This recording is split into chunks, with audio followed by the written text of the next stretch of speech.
Hey, Mark, thank you for coming in. You have a great background. You got decades of experience and global contributions, and I'm really looking forward to you sharing your insights with my audience. Glad to be here. It's a pleasure and an honor. So, Mark, what were those three inflection points in your life that made you who you are today? And it could have been when you were 3 or 5 years old, could have been inside, outside the family, could have been in school, outside of school, could have been early jobs.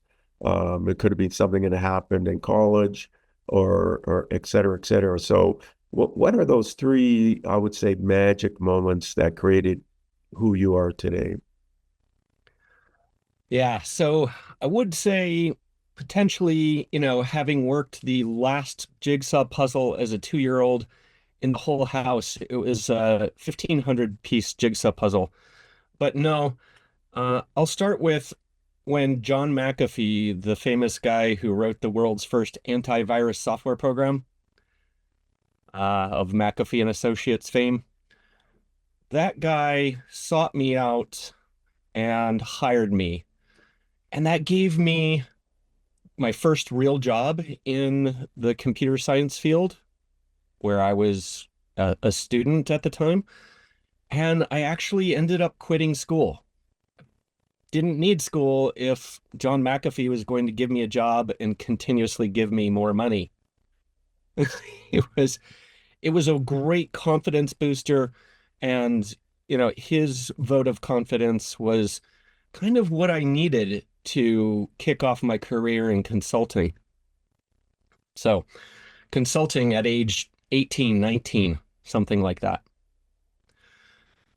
The second inflection point was a day I burst into tears. I had just gotten done compiling the interviews of 62 people inside of eBay and PayPal, StubHub. What I was doing is I was doing a study on what it takes to go from good to great. You see, we had just read Good to Great by Jim Collins, the amazing work that talks about companies going from good to great. Well, as part of that, he boiled down the essence into the human qualities too that it takes for companies to go from good to great. And it turns out the two main things are humility and a strong will. Yeah. Well, feel- And without even really meaning to, I proved that it's humility and a strong will in people who Jim Collins wasn't addressing. Jim Collins was addressing what we call leaders, uh, managers, really. In my mind, and in the mind of many others like me, anyone can be a leader. All they need is that permission to oneself to lead. And so I looked at some of the individual contributor leaders, 62 of them, inside of eBay Incorporated, and interviewed them. And when I looked at the data, compiled it down into sort of the individual features of each person, and I determined that it really is humility and a strong will. I burst into tears because I realized in that moment I was not humble. I was not one of those 2 out of 62. That was the ratio of these really great individual contributors. That was the ratio of those that were humble. All of them had a strong will. And they all were perceived by their peers because I asked each person I talked to, can you name two or three others has also gone from good to great? And they'd tell me, oh, it's Joe or Mary or Jose. And so I talked to 62 people, and humility was a prominent feature of two. And in that moment, I was in tears because I wanted to be humble. I thought of myself prior to that as humble, but I realized I was not. And so I've been on a lifelong journey in the last 12 years since then to be more humble than I was the previous day. And the third The third sort of really important inflection point is the day last year when I came out of retirement and I decided to tackle a problem that I consider to be a crime against humanity. And that is 80%, 80, not 18, 80% of autistic people are unemployed or underemployed. And I've been doing a lot of systems thinking about why that might be the case. And I think I've come up with some answers. But in that moment, I came out of retirement and decided to make that sort of my life mission or life purpose, if you will. So that's really, really interesting journey. So let's mine some of what you talked about. You mentioned McAfee, reaching out and say, hey, I want to hire you, I want to mentor you, or I want to help you on your journey. So let's even go before that. So you sort of alluded to this puzzle that had a lot of pieces and things like that. So it showed that you had this sort of combinatorial or problem solving. So when you were really, really young, were you interested in a variety of topics together with math and science and things like that? Or, like what were your interests when you were 5 and 10 years old, and what were your interests in school at that time? Yes, I was definitely interested in a lot more, as I am today, interested in a lot more than math and science. And in fact, I no longer identify as a technologist because I'd really like to be more well-rounded in terms of the human and machine systems. But taking you back, once I had conquered all of the puzzles at age 2, I turned to the encyclopedias. Uh, the encyclopedias offered magic that the puzzles didn't, and that is when looking through every page, and I thumbed through every page multiple times of the entire set of encyclopedias, thousands of pages, in order to find maps. That's the only thing I really remember thumbing through looking for. But my mom told me that I spent, between 2 and 3 years old, I spent an inordinate amount of time with those encyclopedias. The thing that fascinated me about maps, and my mom told me I would go to her and ask her questions in my halting way because I still couldn't speak in complete sentences until I was nearly 4. And so fast forward 41 years, I find out I'm autistic. But if doctors had the same knowledge and understanding of psychology then that they do now, when my mom took me to the doctor at age 3.5 and said, Doc, my kid doesn't speak in complete sentences. I think there's something wrong. And Doc only said, Mrs. Pfister, some kids just develop slower than others. But this is what it means to be autistic. It means that some things, especially when you're younger, develop slowly. Social skills, communication skills.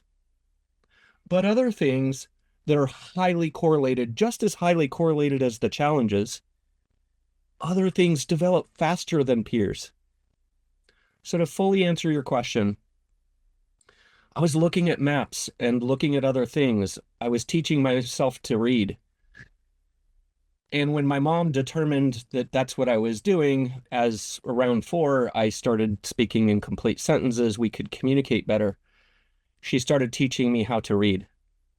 And so by kindergarten, I was reading at the 3rd grade level, and I was placed into a separate room from my peers in kindergarten because I was reading in one of the big, 3rd grade books. And so reading was my portal to learning. I spent a lot of time at the Penrose Library in downtown Colorado Springs. I would take the bus downtown, and my mom, of course, this is the 1970s. Parents were very permissive back then. Let your young child, your 5, 6, 7-year-old child, take the bus alone downtown where all the bums hang out. I was very privileged. And so, with that said, I was able to check out a lot of books from the library and learn from those. So that's primarily how I expanded my world, understood new things, and it was alternately fantasy, history, science, mathematics. I was teaching myself more advanced mathematics because in sixth in yeah, fifth, sixth, seventh grade because there weren't enough books in the school to teach me what I wanted to know. So I'll close by saying one last thing, and that is I was learning for the sake of learning, not learning for the sake of being the best. I had no notion of being the best. In fact, I didn't even care that I was number two my junior year of high school and that I then passed the number one and became number one. I was sad because I wanted the number one who just became number two, who I had just heard went home crying that night. I said, I want her to speak with me at the graduation speech. I want her to speak with me. Is that okay? And the counselor just didn't understand my why would I want to share that spotlight? Why would I want that? And it's because I've never sought power or money, but those things kind of just came to me accidentally. I don't That's the last thing.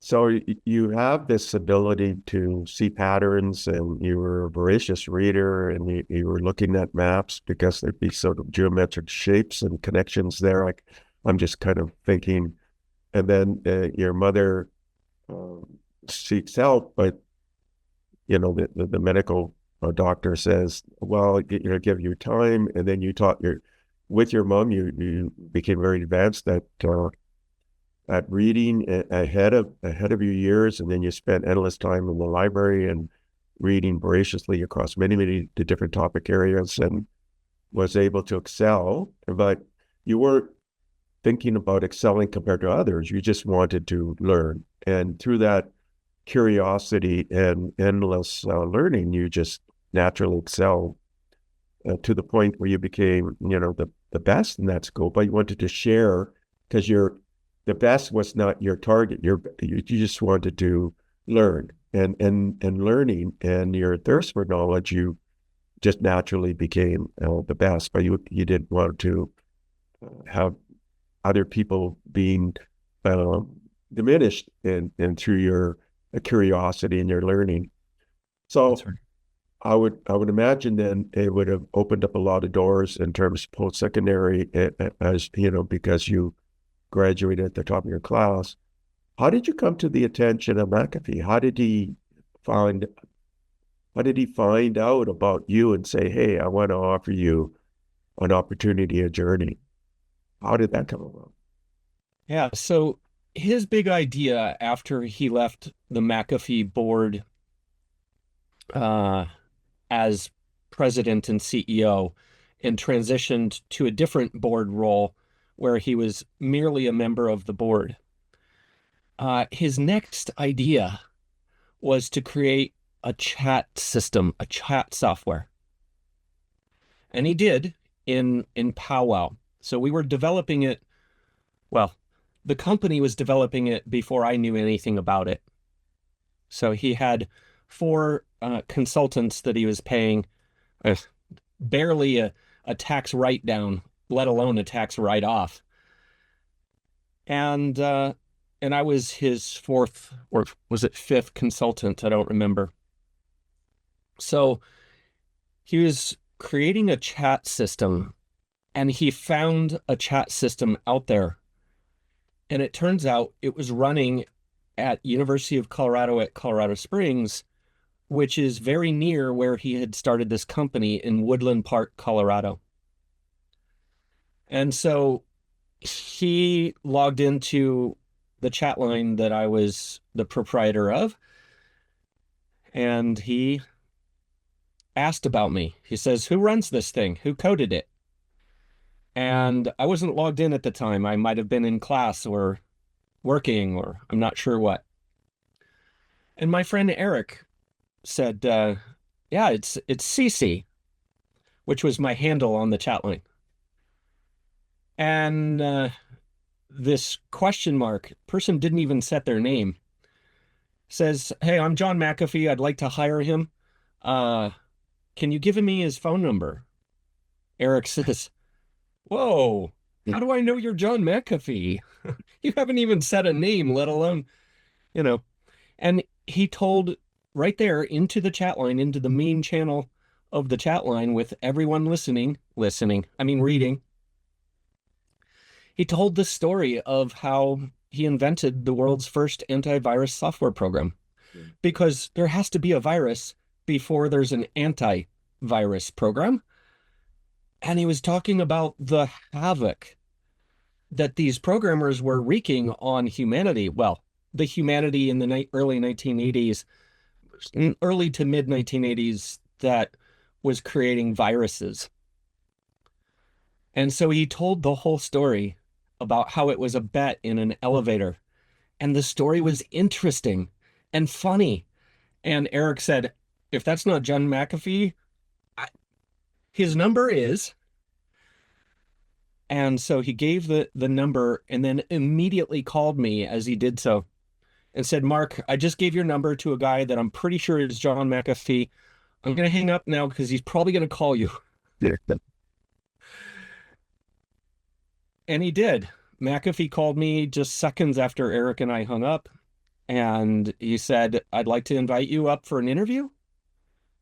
So I wind up the pass and wind up this road to his personal mansion. Well, one of his personal mansions. And ascended the spiral staircase, sat in front of his big desk with the 29-inch monitor that was huge and probably 45, 50 pounds. And after about 5 to 10 minutes of chat, McAfee says, so when can you start?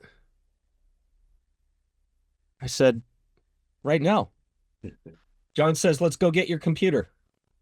So we did. We both got in our cars and we went to get my computer. And that's the story of how my confidence went from, hey, I can code a chat line, to I can get a job with John McAfee. And yeah, the rest of that is history. It's amazing what mentorship, audience, mentorship, when you see a talented person, especially a talented person who hasn't yet broken through that sort of invisible confidence barrier, be that person to bring them into a whole new level of confidence. It'll change their life forever. It'll be an inflection point. Yeah, and it's an inflection point where you think peer-to-peer rather than I'm working for, or I'm a subset, but I'm a peer level to, one of the top creators in the world at that time, right? So That's right. creator, and that your mindset then would be very peer-to-peer with anybody in the world, wherever you meet, rather than thinking, I'm, again, some subset. I am equal to that person. I will approach them as a peer, and that conversation changes, right? So, And John did do that for his crazy. I mean, I'm going to use the label. I don't much like labels, but I'm going to use the label because everyone on the planet uses the label with respect to John McAfee. And I saw some elements of crazy, but what doesn't kill you makes you stronger. And John McAfee was intellectually one of the strongest human beings who ever lived. He was capable of learning at a rate that I couldn't even imagine before I witnessed it myself. so you're with John and you're mentored. You're part of a small team, and you're exposed to unimaginable innovation and capabilities and resources. And then at some point you think, well, I need to now be a co-founder and CTO of Haystack. So how did that journey go? That's That's many, many years of difference. In short, during that journey, 10 years of that, as I said, I was his fourth or fifth consultant uh, at at the company where we were creating that chat software.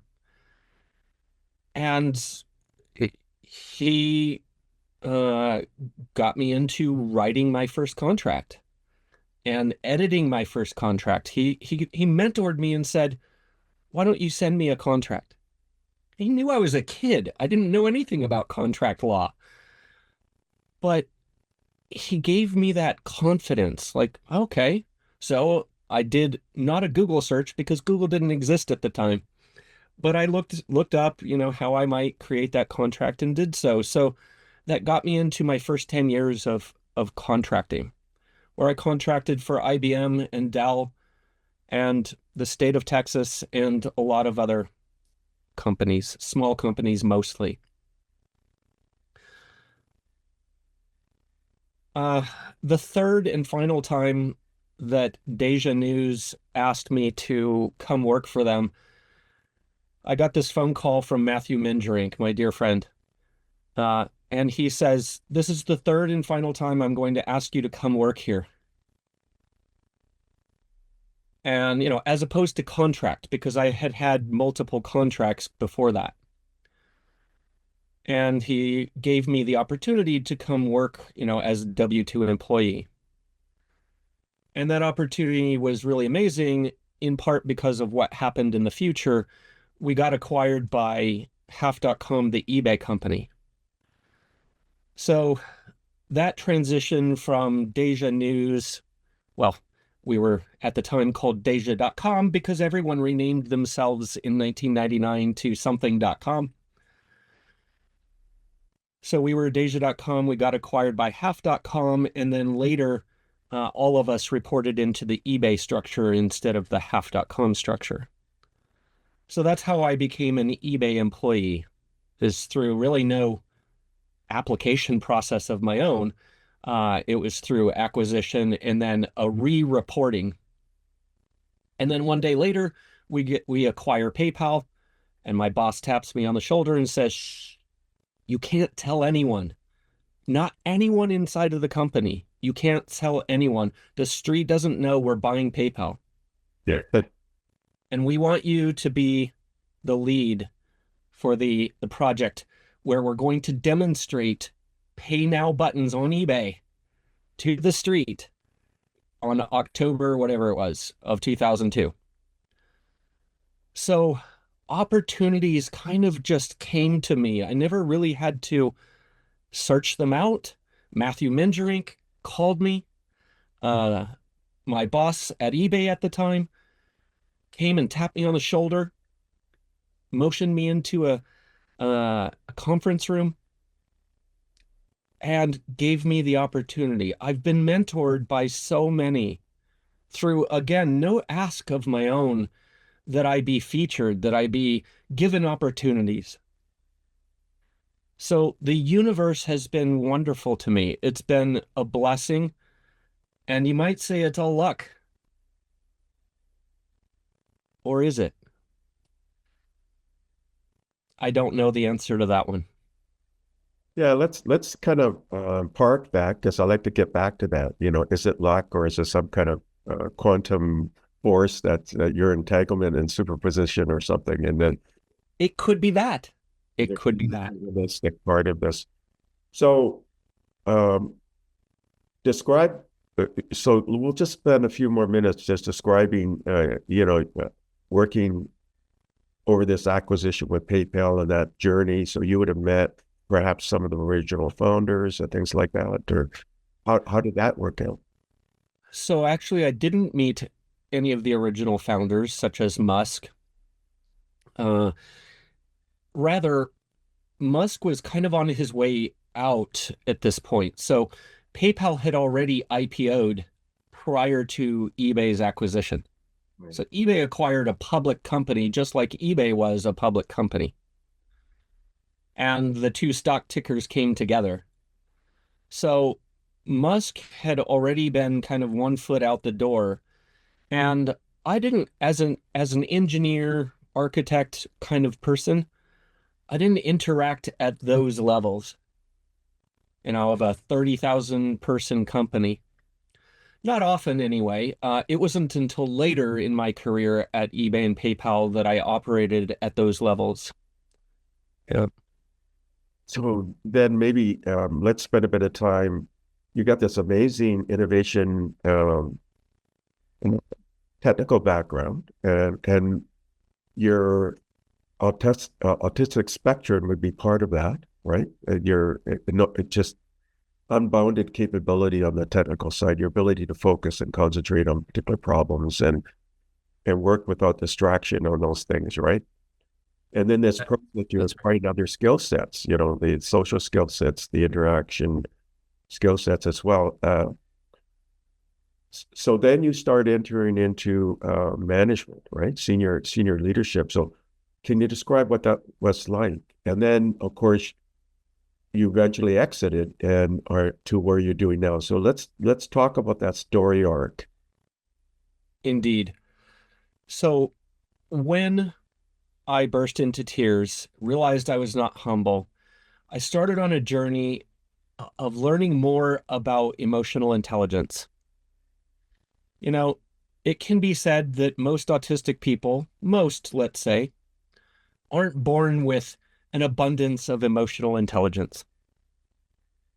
However, if one of the components of emotional intelligence is empathy, most autistic people are born with an abundance of affective empathy, not so much maybe cognitive empathy.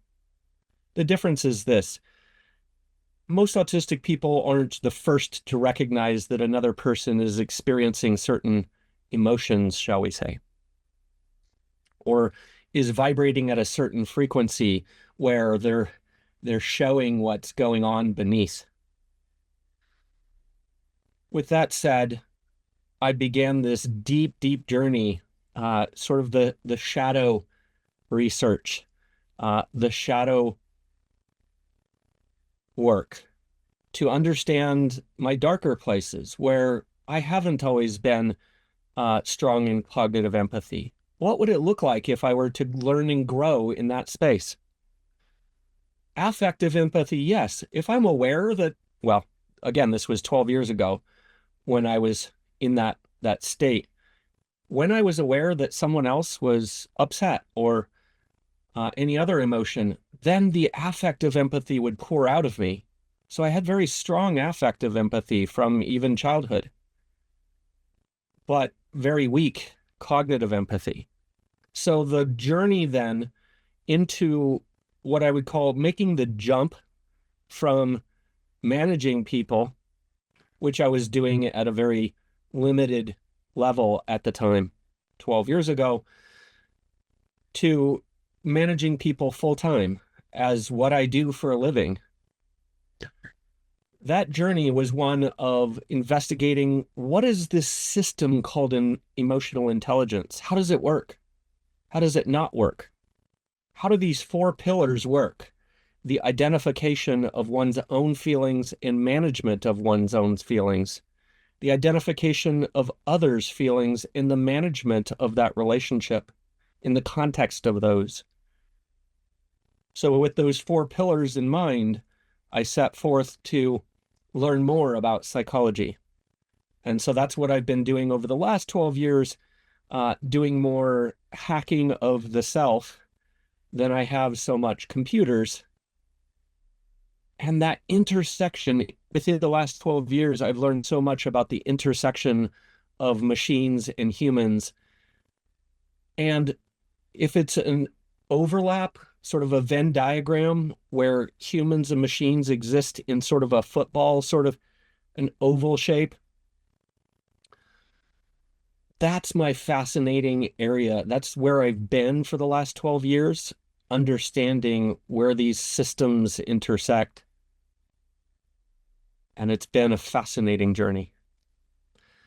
But look, to take us to the present, after leaving PayPal, I co-founded a company, and then another company, and then another company.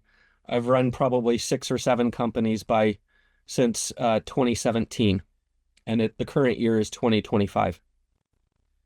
So as an entrepreneur, then I'm fascinated with this intersection between machines and humans, and I call it HAI. Oh, hi, HAI, pronounced high, human and artificial intelligence. I think together, if we teach each other as if machines were alive, maybe one day we'll perceive that, maybe we won't. But if we are capable of teaching each other the areas where we're weak so that we can be better together, I think we'll have a stronger future, especially if my life purpose, which we can get into in a moment, comes to some level of fruition. So I can see now your technical foundation, some of the challenges that you experienced early on in your life and how that shaped you, how you were able to manifest the strengths that come from some of the challenges you've had, and then how you were able to programmatically investigate those challenges and overcome them. And that's where you took an approach to understand the emotional component. And I can see how you then transitioned from a very technical role, which is very aligned with a lot of your strengths, to then taking your learning and your curiosity aspects and then programmatically understanding the emotional components and the kind of the theory of mind, the other, and how does that work, and how do I map that, and so that I can interact with that, and then that would tie into your leadership roles, the many leadership roles, and then leaving to start many companies that but would have leadership plus management people plus that have a technical understanding component, but merging all of them into this sort of unified synthesis, which you've been able to do. So can you talk more about then co-founding CTO of Haystack? Sure, you bet. So this is the culmination of my investigation into this life purpose idea. I was sitting there retired and realized that I didn't really want to be retired. And I never really intended to, quote unquote, retire, go sit on a beach somewhere. Instead, I was going to be writing books, but I kept going back to this 80% statistic. It's partly a human problem and partly a machine's problem.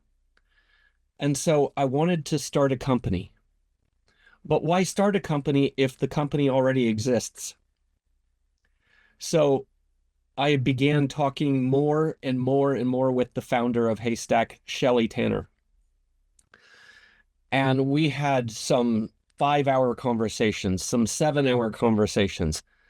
We had a lot of conversations in March, April of last year, and I joined in May as CTO.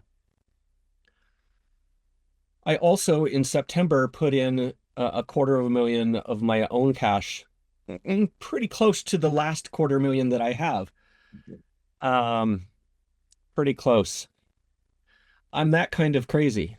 When it's your life purpose, it just doesn't matter if you end up penniless. So I wanted to contribute, and so I did. And so the answer to your question about what does that look like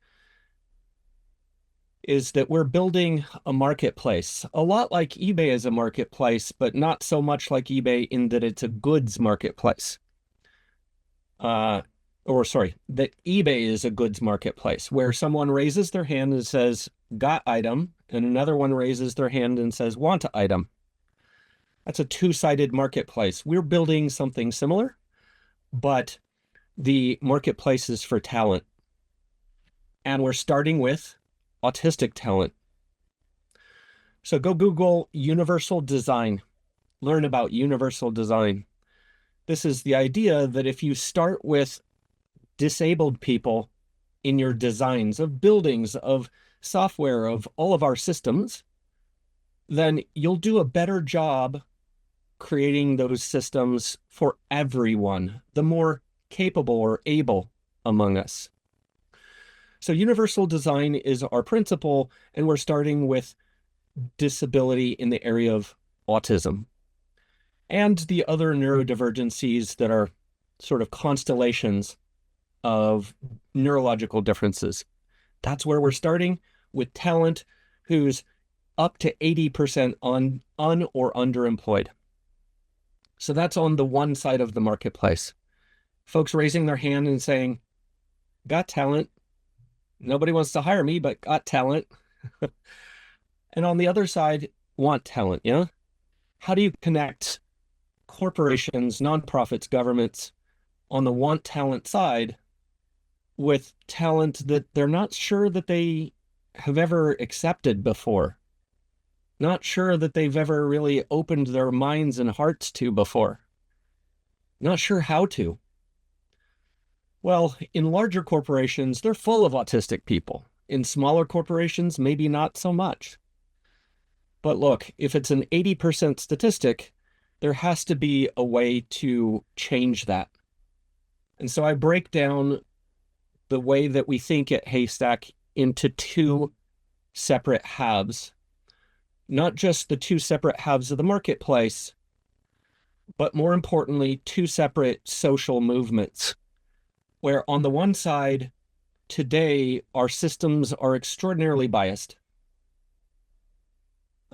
Ask a person with a turban in America if they get discriminated against looking for a job. Ask a person with face tattoos. Ask a person who's autistic if they get discriminated against because they show up differently. They may be capable. They may have that degree that's required. They may have deep skill, cognitive strengths that you wouldn't believe. Like Dr. John Steyer's almost 200 IQ, a physics PhD, almost broke 2 world records, but never once has he gotten a job from an interview. Ever. In 33 years of looking after his PhD, has not gotten a job because he interviewed for it. So the systems we have are broken. So I break it down into two halves. One is the biases.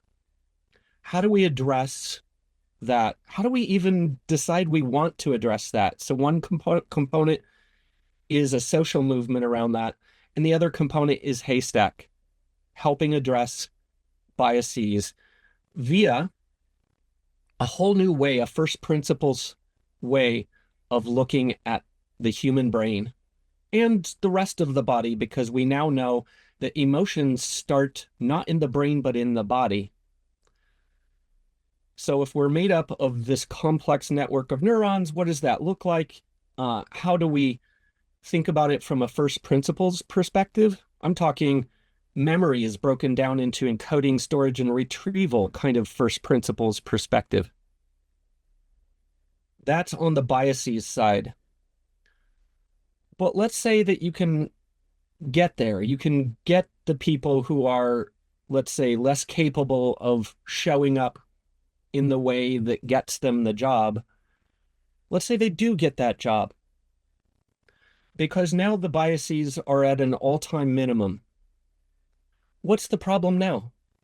The other half of the problem is a social movement and technology to help measure a more important currency than money. What currency could that be? I hear you cry.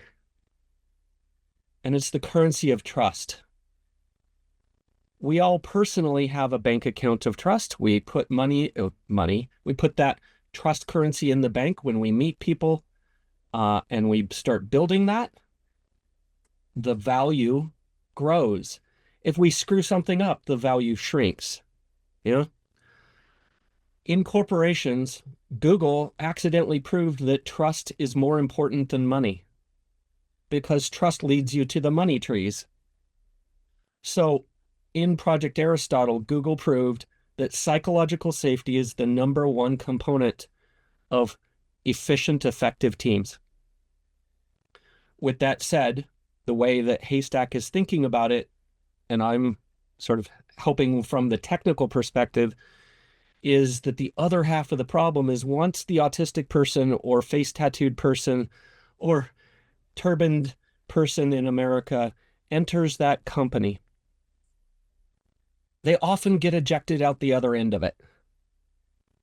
because our biases on the inside, the smoke-filled rooms that get people promoted or fired or laid off, those rooms where, of course, if you're playing golf with the boss, you might get promoted. But those biased rooms, we believe we can help those rooms too cease to exist eventually.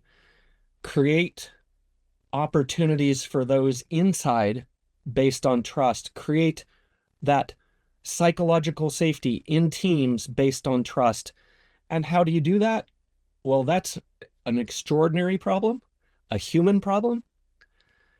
And it's in part about measuring trust, but doing so in a holistic way where even team values can be different maybe than corporate values. You see what I mean? So local definitions of trust are critical, in addition to, say, core values of the company definitions of trust. So that's what we believe needs to be there. Both of these systems need to be there for autistic people to have the same under and unemployment rate as neurotypical people, which is 11%. From 80 to 11, how do we do that? It's about reducing biases and increasing trust. So, there's a gap with corporates and more pronounced with smaller and medium-sized businesses than corporates, right? Okay, corporates, I would say, or that's sort of my feeling. And so you build trust within the corporates. I mean, you have to build trust within people who are diverse as well, or really with both components. There's the beyond the affective skills, but the sort of the cognitive theory of mind aspect. Mm-hmm. Maybe some kind of upskilling component for the autistic so they can learn these cognitive skills, right? Because those can be learned. And yes. Can be learned, and the ways to respond, interact, those are learned skills. Yes. And then on the employment side, on the corporate side, or the small and medium-sized businesses side, understanding that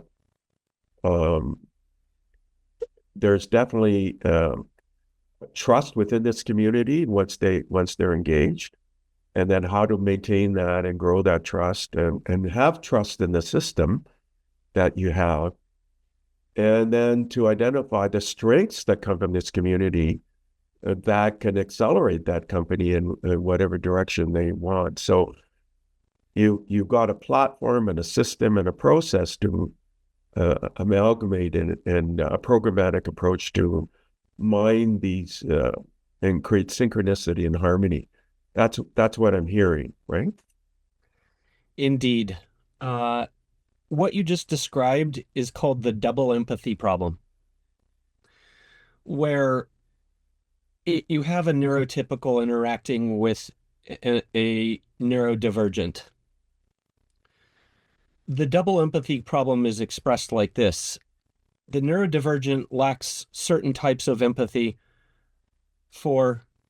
and down to the communication style with the neurotypical. But also, the neurotypical looking the other way lacks the right types of empathy for the autistic person or the neurodivergent person, ADHD, dyslexia, and the list goes on. So this double empathy problem has actually been proven that both parties lack empathy towards the other. And really, this is the fundamental root cause of the 80% unemployment statistic. It isn't just that the autistic person doesn't see the viewpoint, they empathize properly with the neurotypical person who, well, may or may not be a neurotypical person who's doing the interviewing. But that 80% statistic exists in part because the person doing the interviewing doesn't have the level of empathy for the autistic person. They communicate differently. They show up differently. They even shake hands differently sometimes. With that said, Uh, they may be the right person for the job, but in the first 5 seconds, they've been eliminated from consideration. All right. So, with that said, uh, what does it look like then for teams to build this level of trust that we're all capable of? It's growing from management to leadership. It's growing from individual contributor to leadership. And what does that look like? I say it's making the jump, the JUMP. It's reducing judgmentalism via U, M, and P. Greater understanding of different neurologies, yes, but of different motivations too, of different ways of being. So greater understanding of humans in general. Greater mindfulness is the M. This is another way we can reduce our judgmentalism. After all, you may have neurodivergent people on your team already. And so that greater mindfulness uh, helps us achieve great things with people who think and process differently. And finally, P is patience. Without this component, we'll end up firing the people that are perhaps among our most valuable in the first month that they've been employed. With that said, patience, because some people process the world differently, see the world differently. Sometimes you want the slow and complete thinker, sometimes the fast and mistakes doing thinker. And the point is, with patience, we can arrive at this level of non-judgmentalism that really increases trust inside of teams. So I think that's what it takes for all of us, not just leaders, to make the jump to leadership. Yeah, I mean, I could see the key component is understanding the other, and it's actually part of this thing from Million Peacemakers called non-flict, where you really look at people from their point of view and you spend time reflecting from the other person's point of view. Yes. And take the time to listen to the other's point of view and then living their point of view. And that's a key component of conflict or conflict resolution. I should do an introduction to Steve Hecht. I haven't done it yet, have I? I don't think. No. I'll do an introduction to Steve Hecht. I can see so much sort of confluence between what you're doing and what he's doing, right? And he's created an app, the AI, that could be used in what you're doing, for sure. In fact, we did a private CEO conference, and he asked me to come into a session, and he had somebody in real time use the AI app to manage a conflict in real time. And it was amazing, right? And where you can interact with this AI, and the AI would reflect on what was mentioned, would give advice, would talk about different approaches, would make sure that the person understand the other person's point of view and ways to kind of interrogate that other person's point of view so that you have empathy for that other's point of view, and then strategies to address it. So I could see this being employed in what you're doing. Anyways, it's kind of an action item for me after our interview here. So I love this sort of understanding, the mindfulness. You have to be present to realize the theory of mind of the other, understand the others. You have to be present. You have to have understanding. You definitely have to have patience. And then seeing that from both sides. So I think it's an amazing what you're doing. Definitely there's a need. And then you unlock so much talent that's out there, right? That's right. You know, so many of us, especially in corporations, nonprofits, governments, so many of us are human doings capable of being in flow. What we need to do is arrive at a place in our lives where we can be a human being in flow, capable of doing. We're human doings so often, as opposed to being human beings. And so part of making that jump, that lowering judgmentalism via greater understanding, mindfulness, and patience, part of that is arriving at a place where we're a human being capable of doing in flow. Mihai Csikszentmihalyi, that's the book I'm referring to, Flow.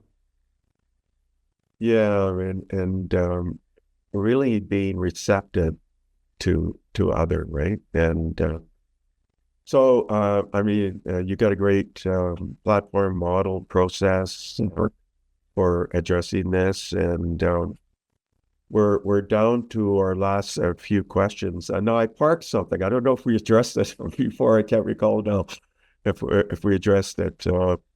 Maybe it was about harmony and connectivity, but maybe that's a little bit too esoteric. This idea that maybe at a quantum level, we are in superposition, you and I, as we're talking, as I'm understanding, there's this kind of instant connectivity, and it's beyond time and space in a way, That's right. and we're entangled in some way. Our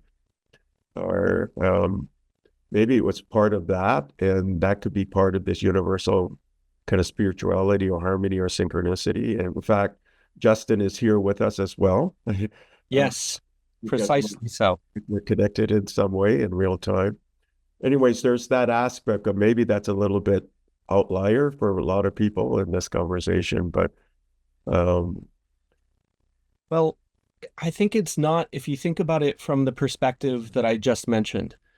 If you're a human being capable of doing in flow, instead of being a human doing capable of occasional moments of flow, then in that state, in that very mindful, very soulful, very spiritual state, there's calm, there's detachment from outcomes in a sense. There's a whole new level of awareness. And at that level of awareness, this is where people, you know, arguably, if the telepathy tapes the #2 podcast in the world, if there's something to telepathy between the autistic, non-speaking children and their mother, for example, if that level of entanglement and communication is possible, then it's entirely possible that whatever that je ne sais quoi is, that something inside of us that seems to connect with another human, that word connection, we've all felt it. Maybe with your spouse or with someone else, your mom, that's something, that je ne sais quoi. I don't know what that is, but that I don't know what it is could in fact be a quantum entanglement. yeah, or some kind of universal multiverse aspect, or it's like Ramanujan, you know, Yes. over 100 years ago, being able to have some kind of connectivity with some truth, right? So, but unfortunately, like yourself, I've got another, actually an interview coming up. So, just a few minutes, so I need to close this off. But what recommendations or questions you want to leave the audience? And that's my last question.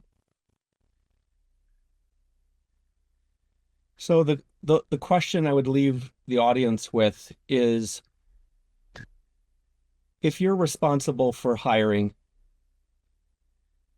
is that role you're hiring for, is likability, sociability, impeccable oral communication skills absolutely required to be even close to effective in the role? If so, then look for that. Have some structured criteria for those things. If not, eliminate the interview eliminate unstructured interviews. Make sure that all interviews are structured. So the question here is, do you agree with me that in order to really eliminate our human biases, where 5 seconds go by and we've already decided against a person, but it's unconscious, it's not a conscious elimination. If you agree with me, then we'll create structured ways of eliminating biases in our systems, And if you're not a hiring manager, then do you agree with me that people who are qualified who don't show up in the same way should be given opportunities in a structured, unbiased way? That's the question. Those are such great, thoughtful questions and insights. And I realize there's another gentleman who, his name is Chaco Valiapa, and he's created a platform called Hire Me. And I'll do an introduction, hopefully later today, or at least maybe on the weekend between Valencia trip, perhaps as well, but also Chaco Valiapa and then Stephen Hacht, because I see so much synergy between what you're doing and what they're doing. So hopefully that will help to accelerate and build community for for what you're doing, a real service to the world. So thank you for coming in, Mark. I really enjoyed our conversation today. I felt what you were trying to convey as well, both cognitively, emotionally, and I have some level of understanding and being aware from mindfulness, what you're doing, and then patience and how can we take this into practice as well. So maybe a double P, right? And advance the cause in some way. So again, thank you for sharing your story with my audience. The pleasure has been mine again, and the honor. Thank you. Thank you. Thank you for listening to the Brand Called You videocast and podcast, a platform that brings you knowledge, experience, and wisdom of hundreds of successful individuals from around the world. Do visit our website www.tbcy.in to watch and listen to the stories of many more individuals. You can also follow us on YouTube, Facebook, Instagram, and Twitter. Just search for the Brand Called You.